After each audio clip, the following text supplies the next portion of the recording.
Hi, everyone. Thank you for being here. I'm going to talk a little bit about grief. I'm going to talk a lot about grief. I'm going to talk a little bit about mental illness. I'm going to tell you that if you didn't know, the Rockport Public Library is lovely. However, we're at the Rockland Public Library, so in case you were confused.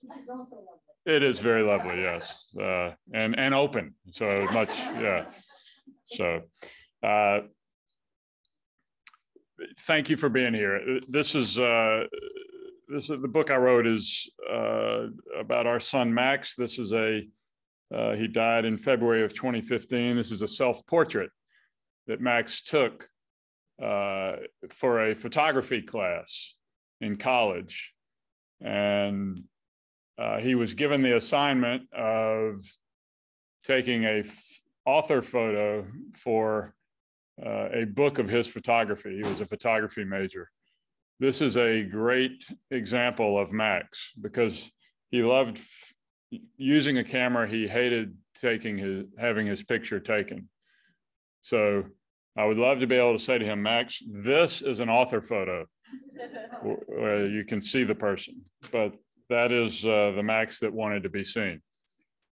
And he is actually looking out onto Lake Ontario, which is where he died, about a mile east of here. So I'm going to start out, just read you a little bit from the book that explains in brief what happened and how I came to learn how to deal with it, for lack of a better shorthand. On a very cold night of a very cold winter, our 21-year-old son, Max, walked off an ice-slicked pier onto the surface of Lake Ontario. We, my wife, Meg, his sisters, Sarah and Elizabeth, and I, presumed that he walked until the ice gave way beneath him. We don't know. We'll never know. An eyewitness saw him get out of his car, an 11-year-old SUV that once had belonged to his beloved grandfather, and walk onto the pier. Law enforcement eventually spotted some of Max's belongings near the end of the pier on the solid surface of the lake. And 8 weeks later, the 4th week of spring, according to the calendar, Lake Ontario surrendered his body.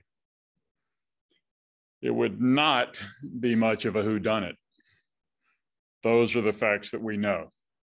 He left no note. Max wasn't much on communicating. I keep trying to catch his eye as about the death of my son, Max, the grief that engulfed our family, and how I learned to coexist with that grief. I will not be so presumptuous as to include here how my wife and our 2 daughters dealt with their grief, have dealt with their grief. That consideration is pretty rich, given that what I do for a living as a journalist has become presumptuous enough to write a story and explain someone I hardly know. But, and this will not be the first time you read this in these pages, little is more personal than grief. All grief is personal, and all grief is as individual as the person doing the grieving. Love is personal too, and there's certainly no shortage of writing about love. As I wrote, I began to understand that grief, if you get past the awkward social construct that American culture has with death, is the purest expression of love for someone who is no longer here to express it back. We mourn the deepest for those whom we love the most. We view grief warily as an alien force that invades us when we are at our most vulnerable. I'm not going to pretend that I didn't suffer greatly when Max died. I'm not going to tell you I didn't ache, that I no longer feel a void. Come on. But as I learned how to go on with my life, as I wrestled with and tried to make sense of my pain, I began to see the direct correlation between the love I had for the son I lost and the depth of my pain, my grief. Grief is love. Now, I deal as a sports writer largely in metaphor, and a lot of times deal in metaphor and simile and figures of speech. And so it was natural for me to sort of think of, why does this hurt so much? And how can I explain why it hurts so much? Well, it hurts so much because you loved him so much. And, as I weighed that, I have a friend who lost, whose husband died a couple of years ago. And, she said to me, well, there's a priest in LA named Greg Boyle that's done a lot of work with Latina and Latino children out in the barrios of LA. And he uses the phrase, grief is the price we pay for love. And that seemed a little harsh to me and a little more leaning toward pain. And I thought, no, grief is love. It's just you're in pain because, as I said, because you loved him so much. And that softened it a little bit, and it made it a little easier for me to digest. And it may just be a mind trick. I'm not going to, it was how I was able to carry it and how I am able to carry it to this day. And that, the one thing I learned about carrying it is that it's not going to go away. And I had to learn how to live with it. And I say that, again, that may sound remarkably simple to all of you. But I had spent the first 55 years of my life, when I got to pain in general and grief in particular, doing this. And I did it when my father died. My father died 15 years ago, and I refused to admit he was sick, to myself, much less to our family. And then all of a sudden he died, over a period of 10 months, most of which I kept thinking, well, he'll get better. And, he clearly wasn't.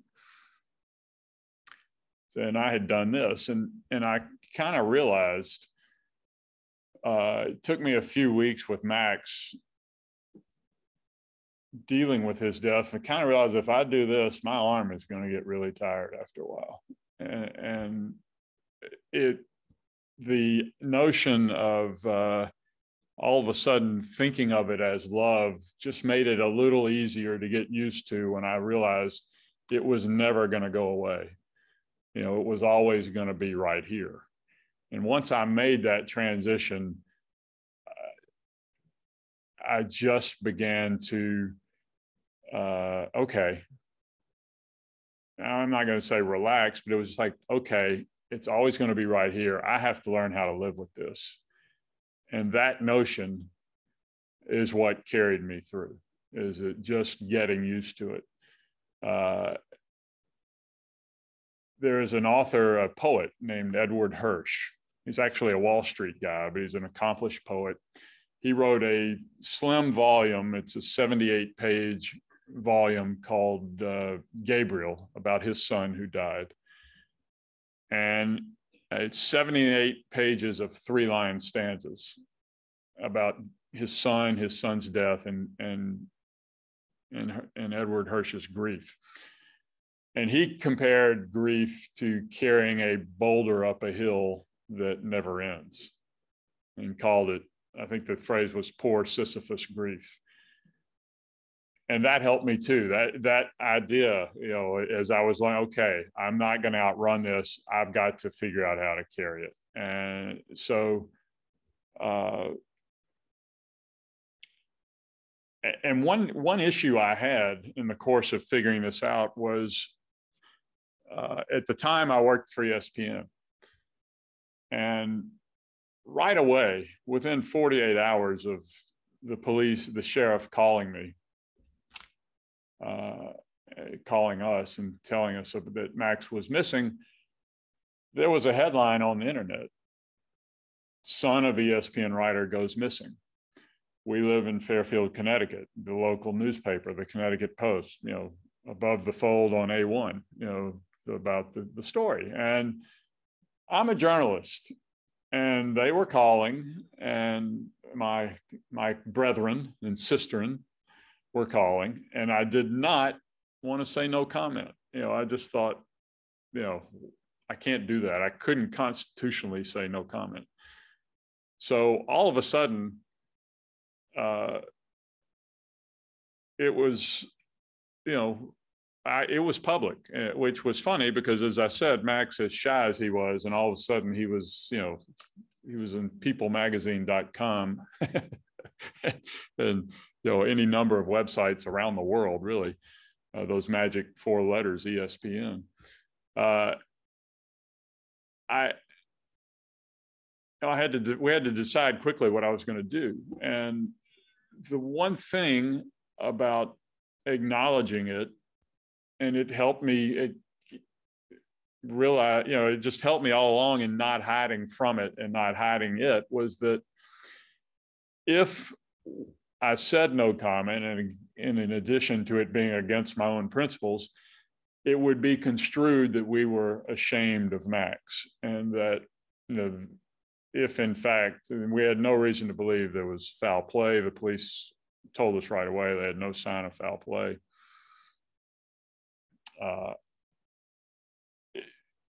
If I didn't talk about it, then I thought it would be construed as we were ashamed of what had happened.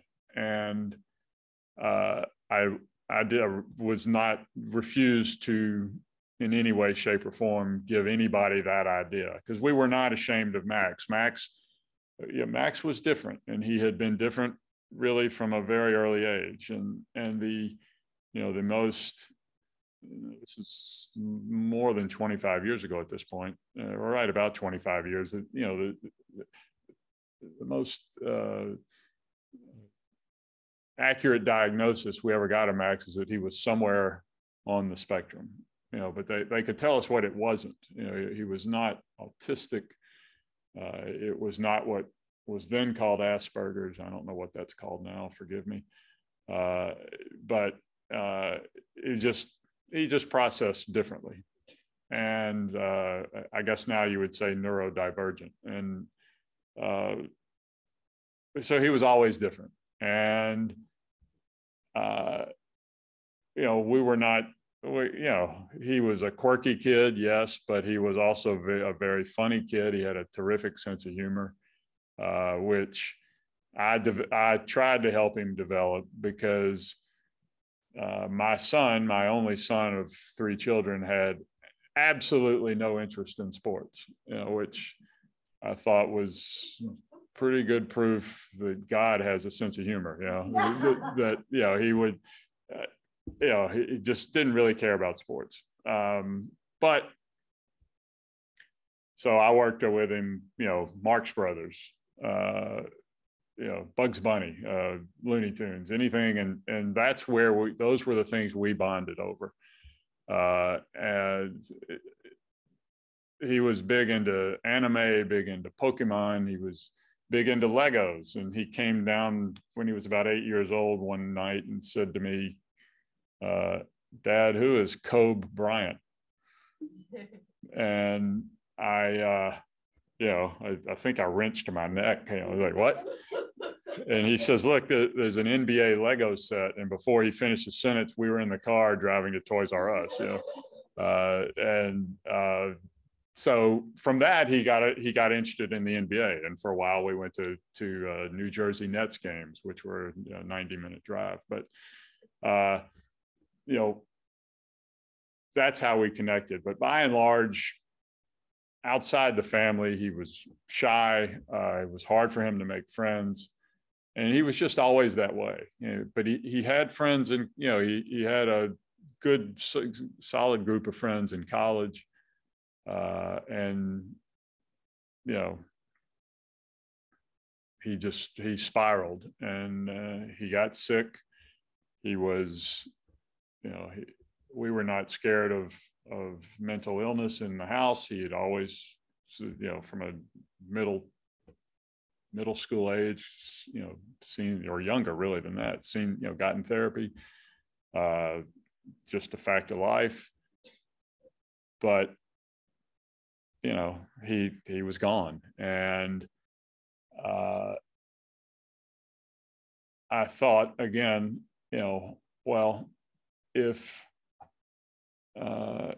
we don't talk about this, if I'm not public with it, then that will be construed that we somehow were ashamed of him. And so that's when we began talking about it. And actually talking about it helped me deal with it. Now, I will not speak for my wife. Meg is here, and we figured out pretty early on we were going to grieve differently. And actually figuring out that, we figured that out because we do everything differently. That part of that is that Meg is from upstate New York and I'm from the Gulf Coast of Alabama. So we were different from the get-go. And that is actually the key. We had, figuring out how we were going to live together was, what we called our whirlwind 6-year courtship, because we had to figure that out. And as it turns out, that is the key to a marriage surviving the loss of a child, is not judging one another's grief. We had gotten used to sort of letting the other person do what they needed to do.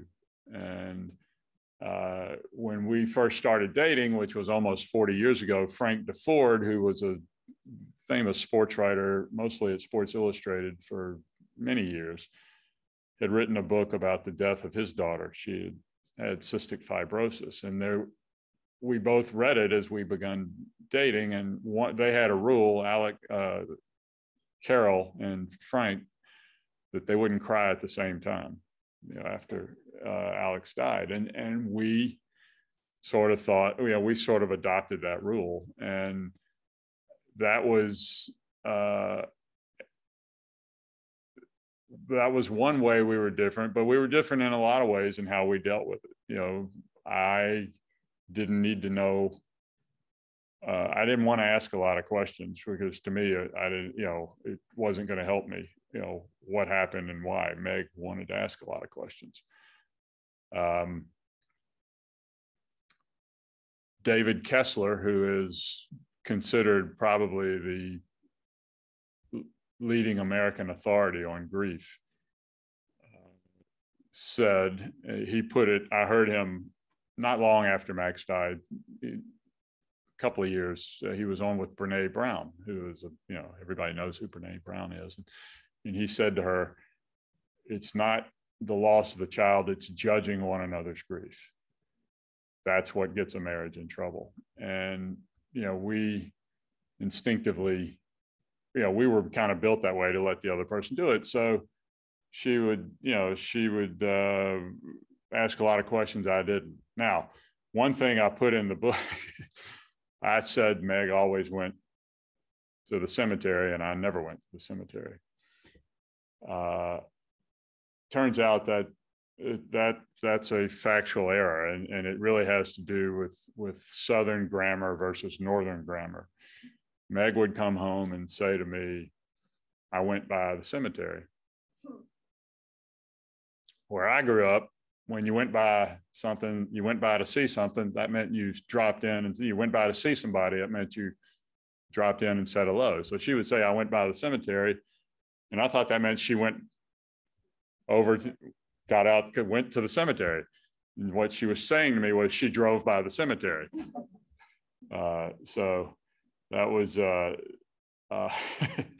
that was still learning. Yes, we're still learning. Good, thank you. Good point. But the idea of just talking about it also it sort of came into focus as I watched people approach me, because when I would watch people approach me and approach us, I could see myself in all of, in the very awkward ones, because I was the classic, if I ever got the guts to say something to somebody, I would say it once. And in my mind, I would check that box and I would never say anything again. Okay, I told him I was sorry. Let's all move on. And as you know, and all of us are of the age that we've, probably lost somebody. It's not a one-time thing. But I would think, well, I said something and I don't want to say it again because I don't want to bring it up again. It might make them feel bad. And, what I learned after, once I was on this side of the equation is, of course, somebody would say that to me and I would smile and look at them after they said it, because I had been there, and I would just say, if you hadn't have brought him up, I would have never been thinking about it. And just to let them know, it's okay. And the point that I was trying to make with that, and the point that I learned is, and it's the great secret to me of people who have lost somebody, is we want to talk about the person we lost. It doesn't matter how they died. We want to talk about them. It keeps them present. And that was a great lesson I learned in grieving, and a great lesson I learned in comforting people who are grieving. We don't get to make any new experiences with that person.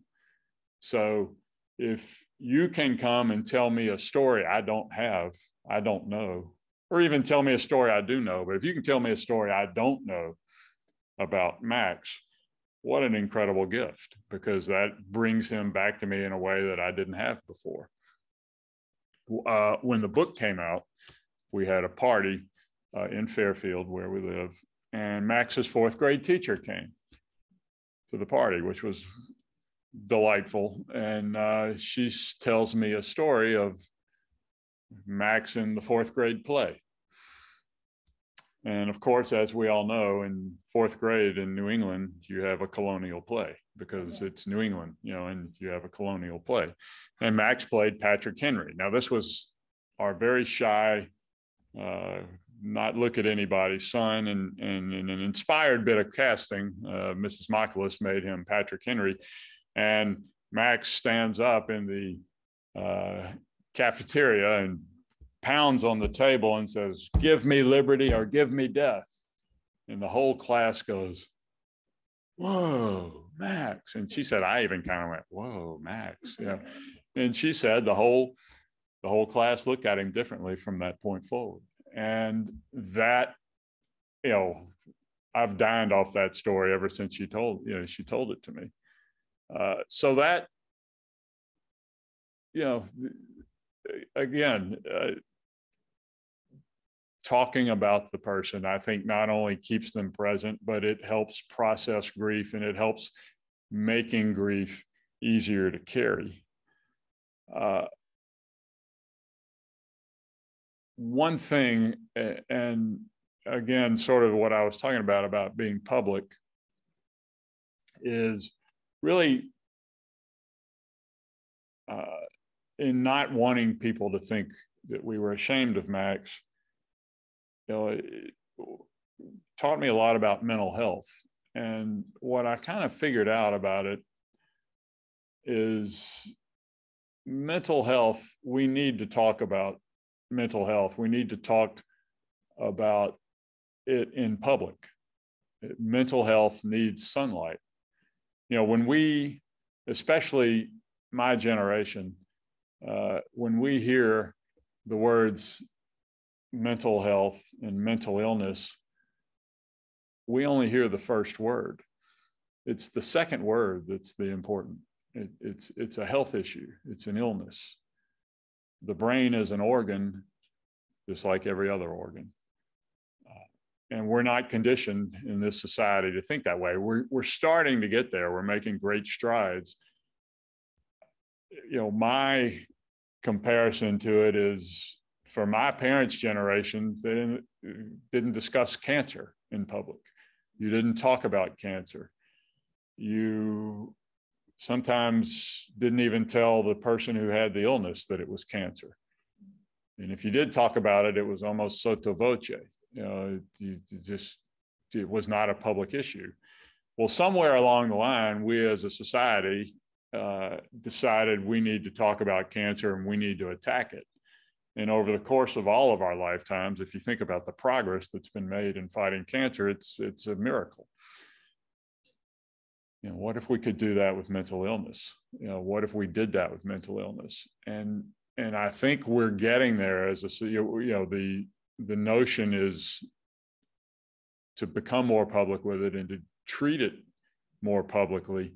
And what we're finding out as we do that is, as people are being more open about their issues and their troubles, is we don't have enough resources, especially for young people. You know, I cover college athletics, and the rapidity with which the collegiate athletic community has leapt upon dealing with psychological issues and mental health issues, mental wellness for their athletes is incredible.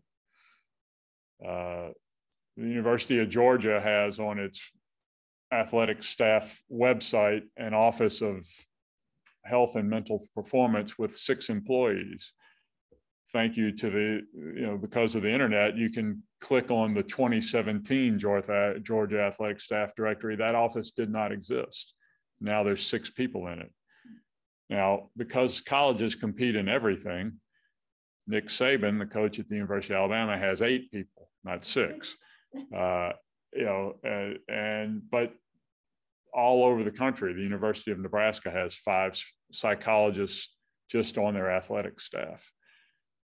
And what they are finding there, as well as campus-wide, is that they don't have the resources.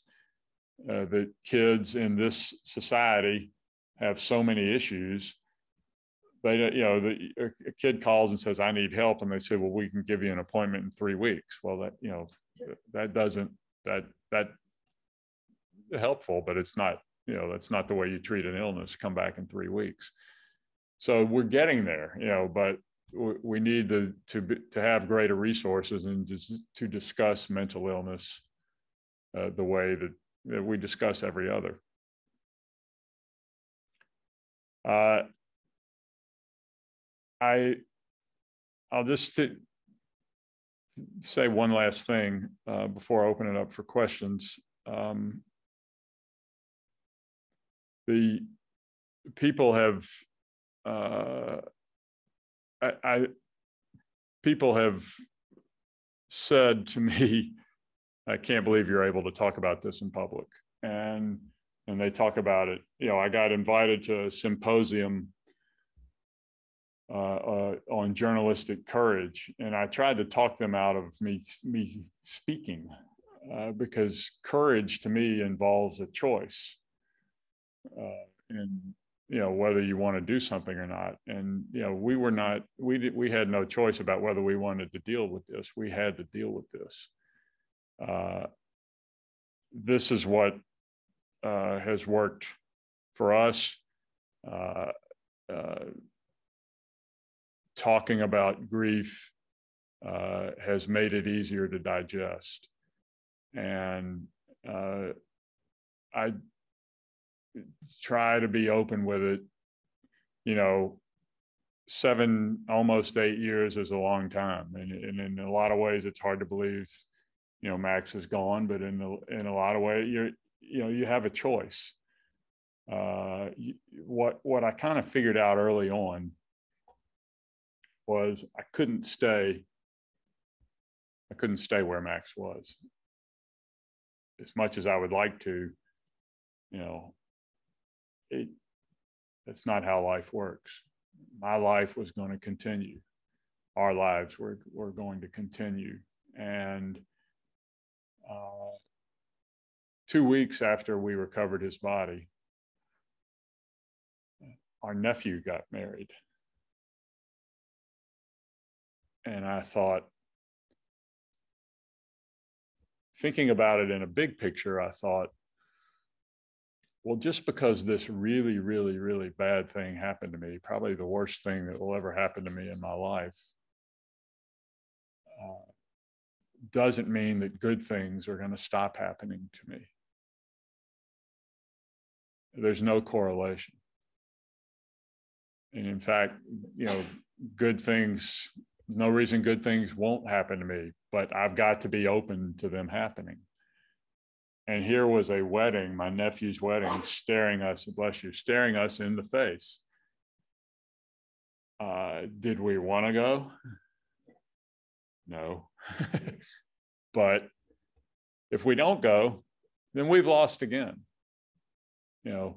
Here was an occasion for joy staring us in the face. And we were invited to be around a joyous occasion. And yeah, it was a lot of fake it till you make it there. I mean, we were certainly not the life of the party, but I kept thinking, if we don't go, then we've lost again. And I just, that notion is really, it's not an issue of courage. It's just an issue of understanding that I can't stay where he is. My life's going to continue, so you better be open to it. Your mileage may vary, but that's what worked for me. And with that, if you have any questions, I'll be happy to answer. Yes, sir. I have one. It's not really germane to anything important, but I'm just curious, your family, your son, was he the oldest or middle? Max was the middle child. We have 2 daughters, we have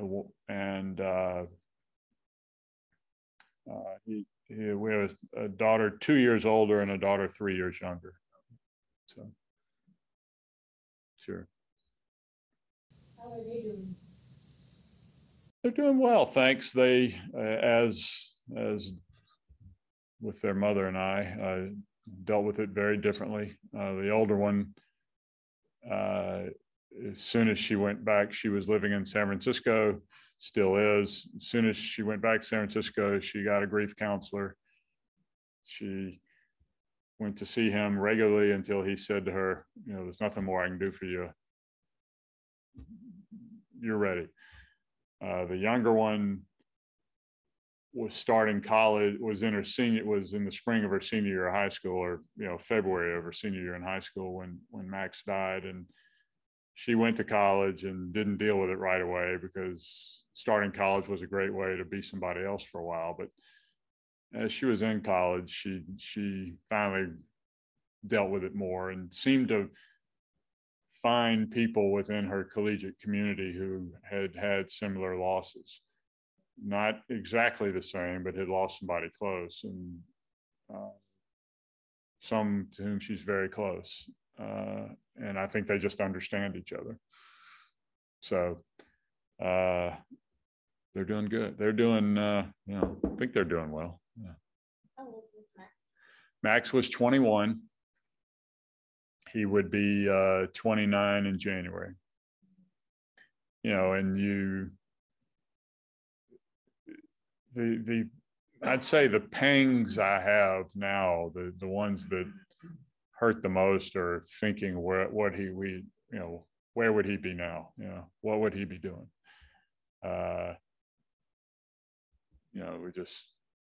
You don't know.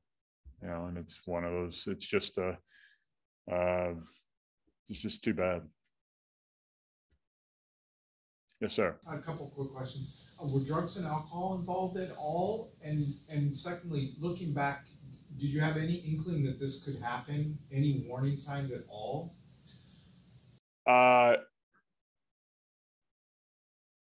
He did not drink alcohol. He did not use drugs recreationally. He was scared to death of them. Our theory is that he was on a medication for depression, and he was put on a different medication to deal with something else, and we don't think those two mixed very well.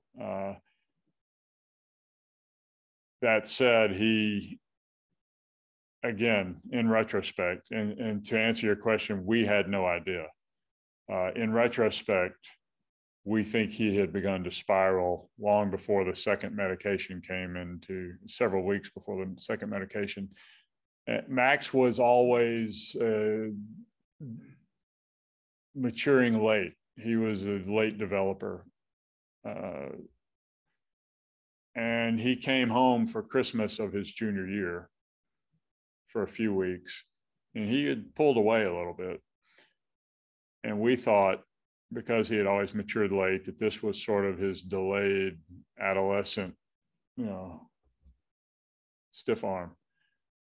In retrospect, he had probably already begun to spiral, and we just misread it, but didn't have any reason to think that he was beginning to go down the path of suicidal ideation. Now,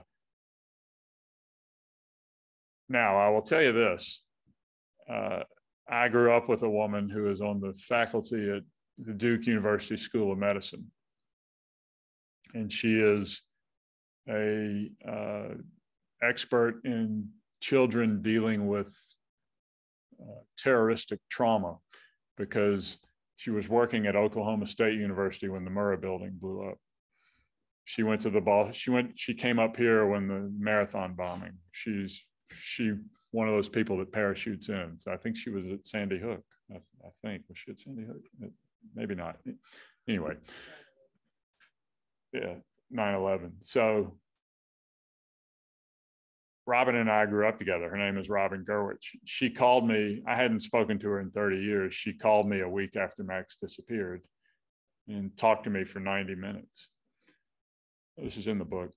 And she said to me she said to me, unless someone tells you at this hour, on this day, at this place, I am going to end my life, there's nothing you can do to stop them. And that may have been my get out of jail free card, but I believe her. And I just, I didn't go down that path of I should have done something. Because I kind of realized he was sick. And she said, the other thing she said that really hit me was, you will never understand this and you don't want to understand it because you think rationally, and it takes an irrational mind to do this. I understand at some level that suicide is a way to make the pain stop, and that, you are in such pain that seems like the answer. There is, and it's very easy to understand from this side of it that no, another day, another day, keep going. Jimmy Buffett is from Mobile, where I'm from, and he wrote a song about tattoos. And the name of the song is A Permanent Solution to a Temporary Problem. I'm not trying to equate suicide with tattoos, but that idea is, it doesn't seem temporary when you're in the middle of a psychosis. But Robin telling me that was very helpful. And we didn't know we had no idea, because he was 400 miles away. The mental health professionals on his college campus at RIT, he was in Rochester, New York, they didn't think he was suicidal either. And he was, in fact, he was supposed to come in for a checkup appointment on Tuesday morning, and he ended his life. He walked out onto the pier Sunday night. So when he didn't show up for his appointment, they knew something was wrong. Yeah, they whiffed. You know, they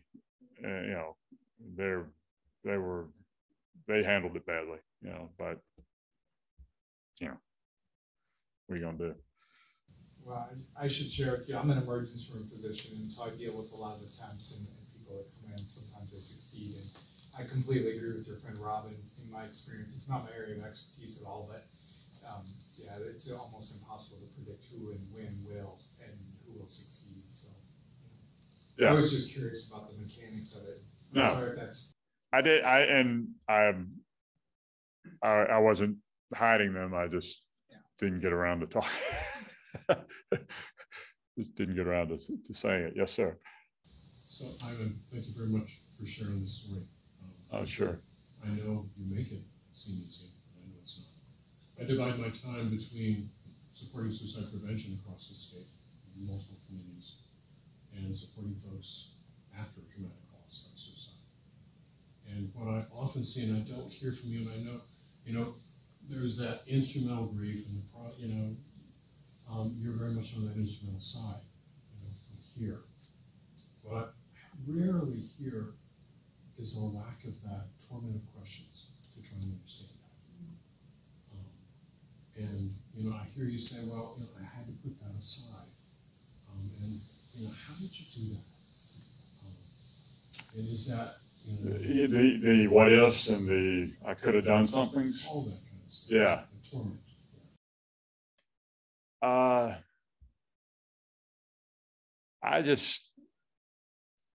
I just didn't understand what I would gain from it.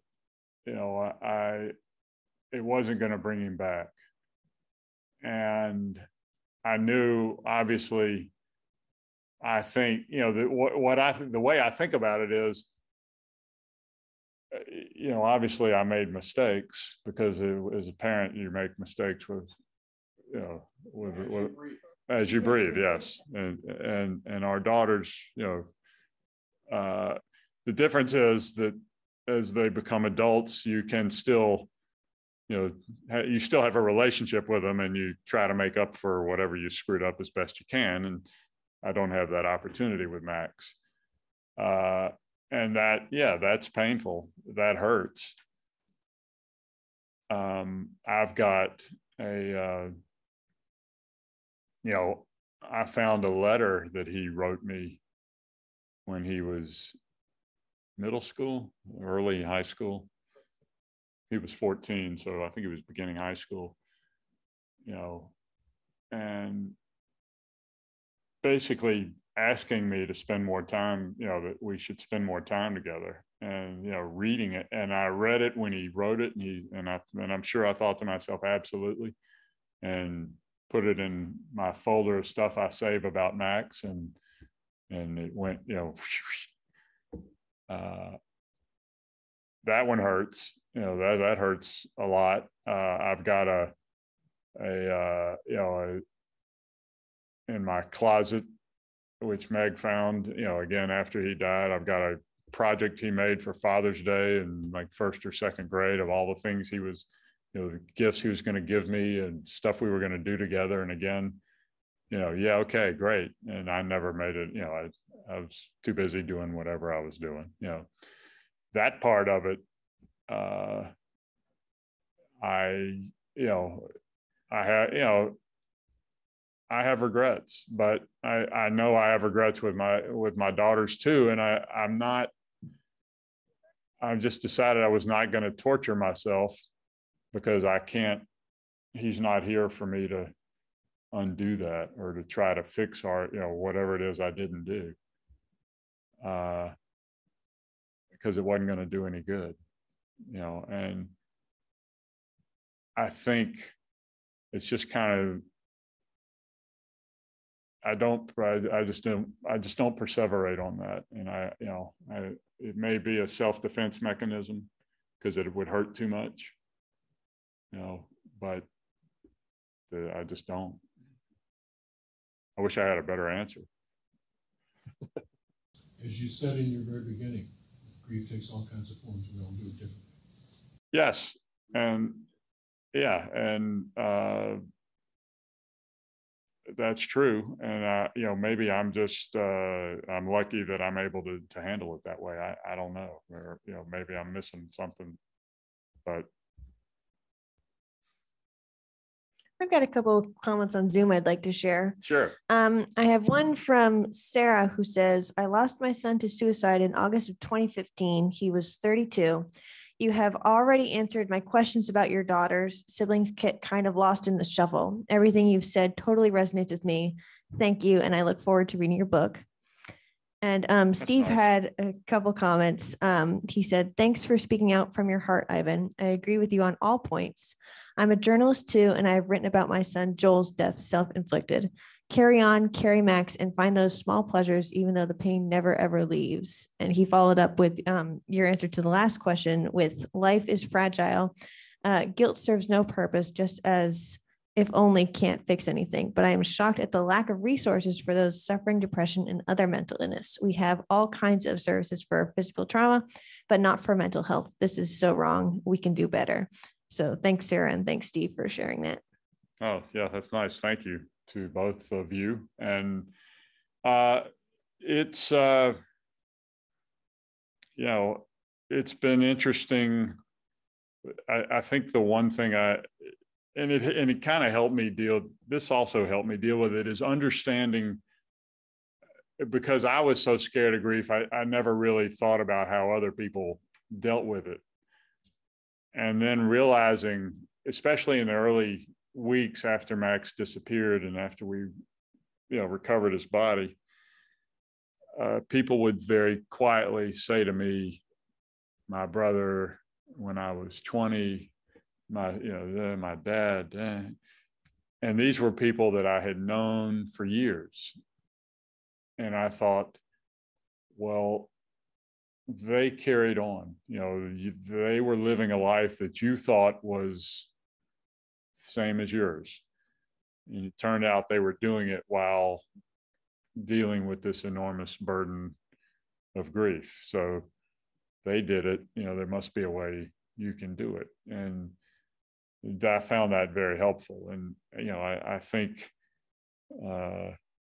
in the end, death is the one thing we all have in common. It's the one shared experience we all have, and dealing with it and dealing with those who you love is something that we all share in common. And that sort of made me exhale too, is understanding that. So, yes, ma'am. I think that one of the things that's been very helpful listening to you, I'm more like you than like Greg, is that Susan, how can you say that?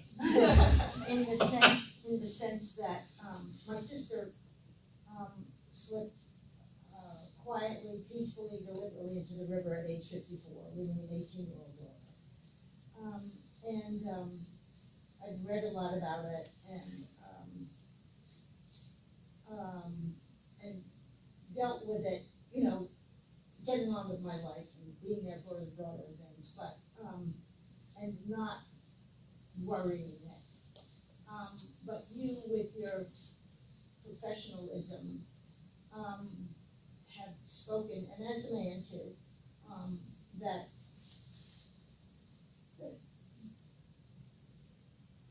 it's never not there. And that gives me permission to, I'm never going to be like you. But that when it comes up, let it come up. So I have a story about that. We have a neighbor who had lost her husband suddenly. He had a heart attack, might have been 50 years old. I don't know if he was or not. And not long after Max died, I ran into her, and she said to me, look, she said, I may have gotten this from a greeting card. I don't remember, but it was very helpful to me. She said that grief is like being at the seashore. And sometimes the water washes over your ankles, and sometimes it washes over your head, but it always recedes. And I took that to mean, I thought that was great, because it made me realize, you catch yourself in the weeks after, well, let me put it in the first person. I caught myself in the weeks after Max died, having a good 5 minutes and then having a good half an hour. And you sort of have to give yourself permission to feel normal, normal. And then Lisa, I run into Lisa and she tells me this. And it made me, at some level, I understood when I'm having a really bad day, just wait it out. Wait it out, it will recede. And I found that very helpful. Well, flash forward, 3 or 4 years later, Meg runs into Lisa and says to her, I got to tell you, Ivan really benefited from what you told him about, grief always receding. And Lisa just sort of looked at Meg with this strange look on her face. She said, oh my God, that's not at all what I meant. I meant it always comes back.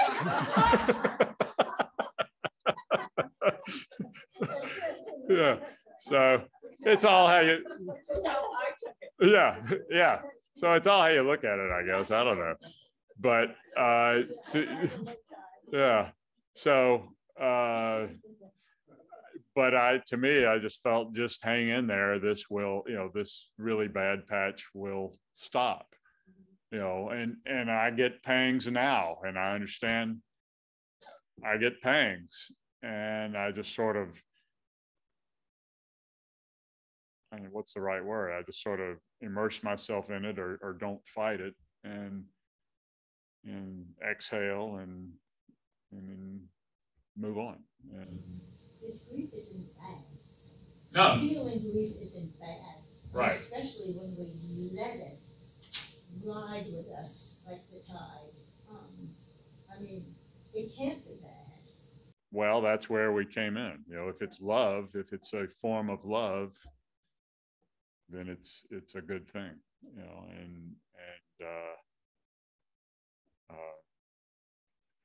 Even when it washes over your head. Yes. We have a son who's the same age as your son, and when he was young and being diagnosed, I researched everything, and I remember when he was 7 and hospitalized, he never even slept at his grandmother's. He had never been on an overnight, and he was in a locked psych ward for 2 weeks. And I just, after I read everything there was to read, I came to the conclusion, I know how this child's going to die. Because that's what all the literature said. And I could not relax, ever.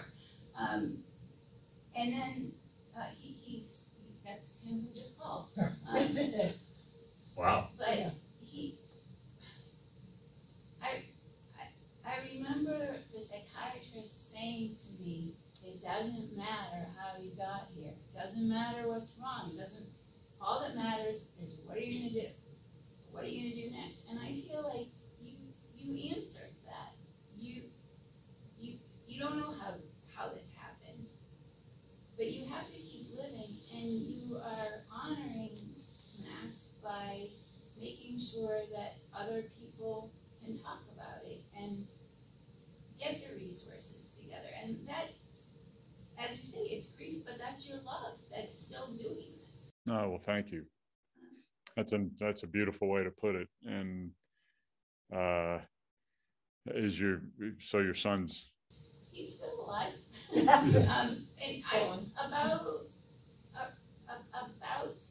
28. About 6 or 7 years ago, I feel like I couldn't carry that constant worry anymore. And I mean, it comes back, but I think most of my, if that's what happens, that's what happens. I've done everything, we've done everything. He is who he is. And so mostly I feel like I'm okay, and then, you know, the tide comes back in. Yeah. But well, I to me, it would be a triumph that he made it past 24 or 25, because, you know, one thing I've learned is that, you know, the way the brain changes from 18 to 24. And we kept thinking, if we can just get him to college, get him through the hellhole of high school, in college, he'll find his people. That didn't happen for well, us, but I know what you mean, because even you said that, like, the delayed adolescence thing, pushing, we had that too. Yeah. Yeah. And it, you know, just, we were wrong. I was wrong. I'll put it that way. Yeah. So. Yes. Hi, Ivan. You know, it's funny. I just thinking all of a sudden about this statement that says, like, if you love him, you gotta let him go. And you know that no matter what it is, walking across the street or, you know, going off to college and getting involved in an anime club that I know Max did or whatever, and just, you know, the world that he found for himself and where it ultimately led him. If you love him, you gotta let him go. You know, and I know, as you say, you gotta step in. Sometimes you feel like you can keep something from happening. You can only keep so much from happening if you really love somebody. In a way, ironically, it sounds like what you're saying. And it's an odd kind of thought, you know, to handle, because you really want to be the best for somebody. But at the same time, if you love them, you gotta let them be who they are, and whatever that takes them. And it's really hard. I mean, it's so painful, because I know just being with you guys for the week when all this was falling apart. You know, we were all talking and trying to figure out being in the car with you guys. I mean, it's just tough to go through all that again. But yeah, no, I understand. You know, he understood. The last Christmas break he was home, he said to Meg, "I know you and Dad accept me for who I am." And again, that was after he died, that was a piece of solace for me. You know, he was telling us, you know, I appreciate what y'all have done. And he was not a rebellious ever a kid. You know, the only one of the three that if you told him to do something, he'd actually do it. You know,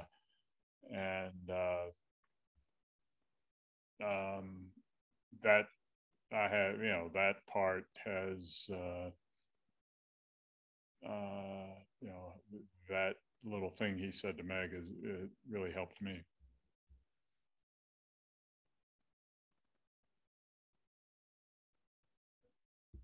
Well, thank you. Appreciate everybody. I have some books if you're interested. They are, I'll sign it however you would like me to sign it. I don't have a way of dealing with a credit card. And I have Venmo or cash, but I do have Venmo. So thank you. Thank you.